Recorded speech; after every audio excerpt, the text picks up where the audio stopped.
And now chapter 13, Dhritarashtra quits home.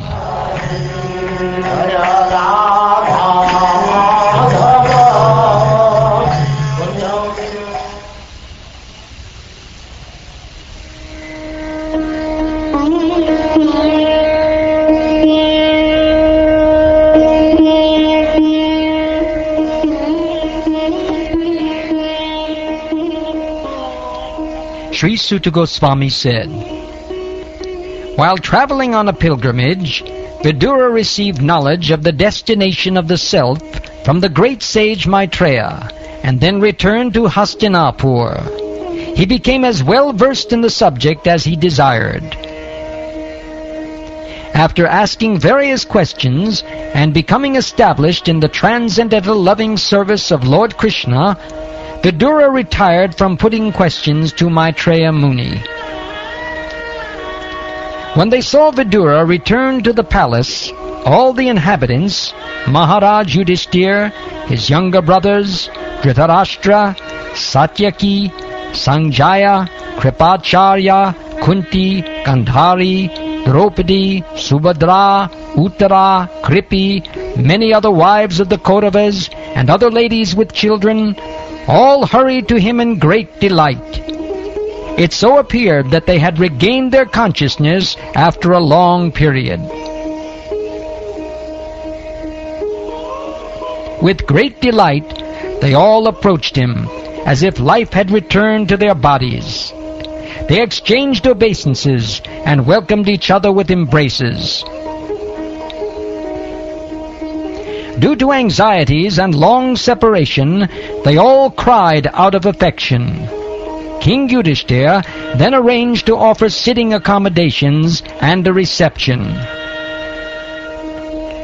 After Vidura ate sumptuously and took sufficient rest, he was comfortably seated.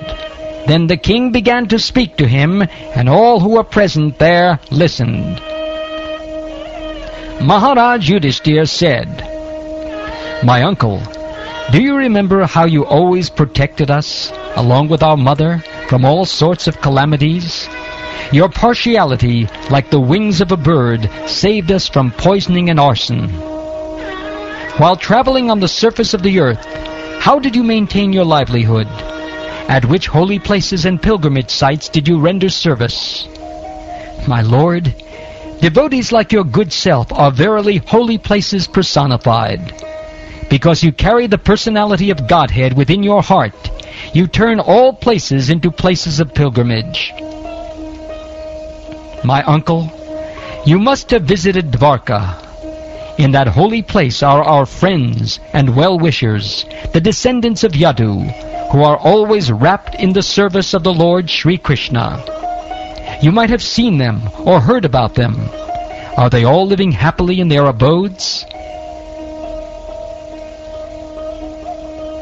Thus being questioned by Maharaj Yudhishthir, Mahatma Vidura gradually described everything he had personally experienced, except news of the annihilation of the Yadu dynasty. Compassionate Mahatma Vidura could not stand to see the Pandavas distressed at any time. Therefore, he did not disclose this unpalatable and unbearable incident, because calamities come of their own accord. Thus Mahatma Vidura, being treated just like a godly person by his kinsmen, remained there for a certain period, just to rectify the mentality of his eldest brother, and in this way bring happiness to all the others. As long as Vidura played the part of a Shudra, being cursed by Manduka Muni, Aryama officiated at the post of Yamaraj to punish those who committed sinful acts. Having won his kingdom and observed the birth of one grandson competent to continue the noble tradition of his family, Maharaj Yudhishthir reigned peacefully and enjoyed uncommon opulence in cooperation with his younger brothers, who were all expert administrators to the common people. Insurmountable eternal time imperceptibly overcomes those who are too much attached to family affairs and are always engrossed in their thought. Mahatma Vidura knew all this, and therefore he addressed Dhritarashtra, saying, "My dear king, please get out of here immediately. Do not delay. Just see how fear has overtaken you. This frightful situation cannot be remedied by any person in this material world. My lord, it is the Supreme Personality of Godhead as eternal time, Kala, that has approached us all. Whoever is under the influence of Supreme Kala, or eternal time, must surrender his most dear life, and what to speak of other things such as wealth, honor, children, land, and home. Your father, brother, well-wishers, and sons are all dead and passed away. You yourself have expended the major portion of your life. Your body is now overtaken by invalidity, and you are living in the home of another. You have been blind from your very birth, and recently you have become hard of hearing. Your memory is shortened, and your intelligence is disturbed.